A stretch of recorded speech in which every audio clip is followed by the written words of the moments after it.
નમસ્કાર, જય ભારત. વાત કરવી છે પેટ્રોલ પંપની ઉપર લાગેલી લાંબી લાંબી લાઈનો પાછળનું કારણ શું છે? ક્યાર સુધી આ લાઈનો રહેવાની છે ને? એક તરફ સરકાર કહી રહી છે કે અછત નથી, તો બીજી તરફ તમને પેટ્રોલ પંપ બંધ કેમ જોવા મળે છે? જ્યારે જ્યારે તમે પેટ્રોલ પંપ પર જઈ રહ્યા છો ત્યારે દેખાય છે કે ભાઈ પેટ્રોલ આઉટ ઓફ સ્ટોક. તો તેનું પાછળનું કારણ શું છે? એમ તો આ વિડીયો ખૂબ પહેલાં જ બનાવી દેવાનો હતો, પણ પાછલા 24 કલાકથી હું તે પેટ્રોલ પંપની લાઈને ઊભો હતો, જોઈ રહ્યો હતો કે ભાઈ સાહેબ આ લાઈન લાગે છે કેમ, તેની પાછળનું કારણ શું છે.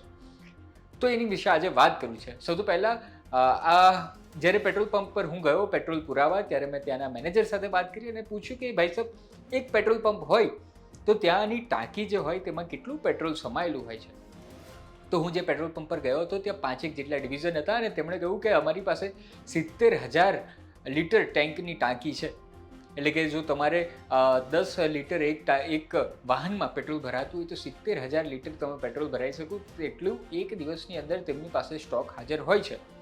હવે વાત કરું કે તેઓ એક દિવસમાં કેટલું પેટ્રોલ વેચતા હતા સામાન્ય રીતે, તો તેમણે જણાવ્યું કે સામાન્ય રીતે તેઓ એક દિવસમાં 17,000 થી 18,000 લીટર પેટ્રોલ વેચે છે. પણ પાછલા 2 દિવસની અંદર તેમની પાસે 30,000 થી 35,000 લીટરની સેલિંગ થઈ ગઈ છે. સામાન્ય રીતે તેઓ એક ટેન્કર મંગાવતા હોય છે, પણ આટલી ભીડના કારણે તેઓ 2 ટેન્કર મંગાવી રહ્યા છે. પછી મારો સવાલ એ હતો કે શું તો પછી ટેન્કર આવવામાં તકલીફ થઈ રહી છે? તો તેમણે કહ્યું ના સાહેબ, ટેન્કર તો અમારી પાસે તમે માગો એટલો સ્ટોક મળી રહે છે. તો પછી અમુક પેટ્રોલ પંપ ખાલી કેમ છે તેનો સવાલ થાય. અને બીજી તરફ તો સરકાર પણ કહી રહી છે કે અમારી પાસે પૂરતો પેટ્રોલનો જથ્થો છે. તો પછી આ લોકો આટલી બધી ભીડ કેમ લગાવી રહ્યા છે?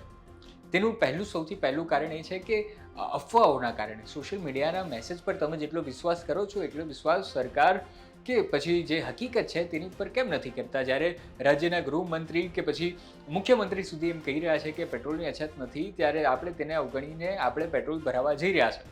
હવે એક સાથે આટલા બધા લોકોને જોઈને લોકોને પાછલો ભૂતકાળ યાદ આવી રહ્યો છે, જ્યારે થોડા પણ રૂપિયાનો વધારો થવાનો હોય તે પહેલાં લોકો ટાંકી ફૂલ કરાવવા પહોંચી જતા. હવે સામાન્ય વાત એવી છે કે જો તમે ટાંકી ફૂલ કરાવી પણ લેશો તો 10 દિવસ ચાલશે, ત્યાર પછી શું કરશો?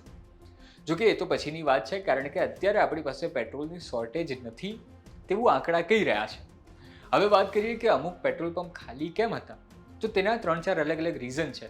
સૌથી પહેલું રીઝન એ હતું કે અત્યારે જે ક્રૂડ ઓઇલમાં તફાવત આવી રહ્યા છે તે ખૂબ જંગી છે, કારણ કે અત્યારે ઈરાન ઇઝરાયલ વચ્ચે જે જંગ ચાલી રહી છે તેના કારણે જે પ્રતિ બેરલ જે ભાવ ક્રૂડ ઓઇલનો ચાલી રહ્યો છે તેમાં સતત વધારે ચડાવ ઉતાર આવી રહ્યો છે. જે એક પેટ્રોલ જે $90 નીચે હતું તે અત્યારે $112 થી $114 જેટલું સામાન્ય રીતે તેનો ભાવ થઈ ગયું છે. 2 દિવસ પહેલાં તેનો ભાવ ઘટ્યો હતો, કારણ કે ટ્રમ્પે તેવી આગાહી કરી હતી કે અમે જે અટેક કરવાના છે તે હવે નથી કરવાના. પણ હવે પાછો જે વધઘટ વધારે કોન્સ્ટન્ટ થઈ રહી છે તેના કારણે જે એજન્સી છે, એટલે કે જે પેટ્રોલ પંપના માલિક છે તે અને જે પેટ્રોલ કંપની છે જે પેટ્રોલ આપે છે, તેમની વચ્ચે શોર્ટેજનું જે છે ડિસ્ટ્રીબ્યુશન છે તેનું મેનેજમેન્ટમાં જે છે તે ગૂંચવાડો આવતો. ગૂંચવાડો કઈ રીતે આવ્યો? કારણ કે ક્રૂડના ભાવ સતત વધઘટ થયા કરે છે, સાથે સાથે ડોલરના પ્રાઇસ જે છે તે પણ ખૂબ વધઘટ થઈ રહ્યા છે, અને તેના કારણે પ્રાઇસ બેલેન્સિંગમાં જે છે તે તફાવત આવી રહ્યો હતો. અને તેના કારણે હવે એવી પ્રથા આવી ગઈ હતી કે તમે એડવાન્સ પેમેન્ટ કરો અને અમે તમને પેટ્રોલનો જથ્થો આપીશું. હવે આ એજન્સી છે તેઓ એડવાન્સ પેમેન્ટ પણ કરી રહી હતી, તો પછી જથ્થો કેમ નથી આવ્યો? તેનું 2-3 અલગ કારણો એવા છે કે આ કાગડાને બેસવું ને દાળને તૂટવું એવું કારણ હતું. સૌથી પહેલું કારણ એ હતું કે ઈદ હતી અને સાથે સાથે શનિ રવિનો રજાનો માહોલ હતો, અને તેમાં પેમેન્ટ ચેઇન જે છે તે થોડી ખોરવાઈ ગઈ, અને તેના કારણે સોમવારે એટલે કે ગઈકાલે જે છે તે આના કારણે ડિસ્ટ્રીબ્યુશનમાં જે છે તે એક લિંક હતી તે તૂટી હતી, અને થોડા સમય માટે જ તૂટી હતી. એના કારણે થોડા જે અમુક પેટ્રોલો છે ત્યાં શોર્ટેજ આવી હતી, અને તેના કારણે તે પેટ્રોલ પંપ તમને બંધ જોવા મળ્યા હતા. અને અત્યારે મેં જે પેટ્રોલ પંપ સાથે વાત કરી હતી તેમણે તો એવું કહ્યું હતું કે ભાઈ સાહેબ સતત અમે જેવું મગાવીએ છીએ તેના 5 થી 6 કલાકમાં, એટલે અમદાવાદમાં હતા તો ત્યાં વડોદરાથી પેટ્રોલ આવે છે, વડોદરાની રિફાઇનરીથી. તો અમદાવાદથી વડોદરા જેટલો સમય લાગે તેટલા સમયમાં એક ટેન્કર આવી જતું હોય છે સામાન્ય રીતે. એટલે કે ટૂંકમાં ગભરાવાની જરૂર નથી અને પેનિક પરચેસ ન કરવું જોઈએ. અને પેનિક પરચેસ જો તમને એવું લાગતું હોય કે સાચે જ પેટ્રોલની શોર્ટેજ છે તો ત્યારે તો વધારે પેટ્રોલ સ્ટોરેજ ન જ કરવું જોઈએ, કારણ કે તમારી જેટલું જરૂરિયાત છે તેટલું તમારે લેવું જોઈએ અને બાકી બીજા માટે પણ બચાવવું જોઈએ. આ સામાન્ય ભારતીય નિયમ જે છે તે તમામ વસ્તુઓ પર લાગુ કરવો જોઈએ.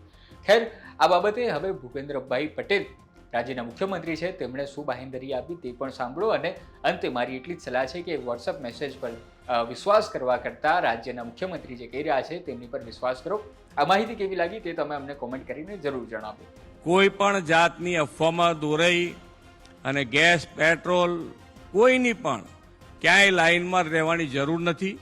તમારે બધાએ એક જ વસ્તુ છે કે જ્યારે બધા સાથે છીએ તો કોઈને તકલીફ પડે નહીં એવું માન્ય વડાપ્રધાન શ્રી પણ કેન્દ્રમાંથી પૂરતું ધ્યાન આપી રહ્યા છે. અહીંયાથી રાજ્ય સરકાર પણ એની પર પૂરતું ધ્યાન આપી રહ્યા છે. એટલે કોઈ અત્યારે કોઈ ડીઝલ, પેટ્રોલ કે ગેસની કોઈની શોર્ટેજ નથી. બધાને પૂરતું મળી રહ્યું છે, મળી રહ્યું પણ છે અને મળ્યું રહેવાનું પણ છે. તો આ બધા જ આપણે સૌ સાથે મળી અને આગળ વધીએ અને વિકસિત ગુજરાત માટે આપણે સૌ સાથે મળીને આગળ વધીએ એ જ અભ્યર્થના.